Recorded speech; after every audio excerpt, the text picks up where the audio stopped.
All right, the next type of collection to know about is called a tuple.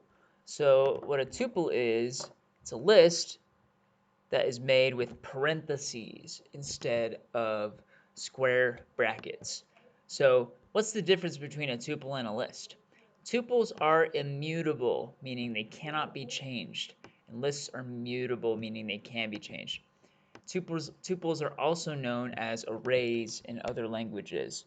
So it seems like we would never need these, right? I mean, don't we want things that can be able to be changed? Well, maybe not all the time. Let's say I never wanted any of these colors to be changed. If I try to change the colors, like using those list functions that we looked at before, then we'll see what happens here. Oh no! It gets angry at us. It says, tuple object has no attribute append. You cannot modify this tuple. Oh no! Well, that's exactly why we would use a tuple. If we didn't want something to be modified, then a tuple is a good choice.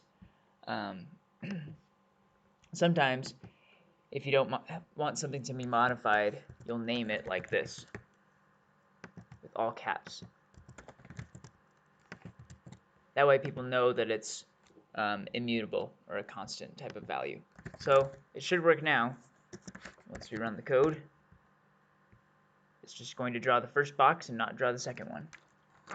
And that's tuples for you.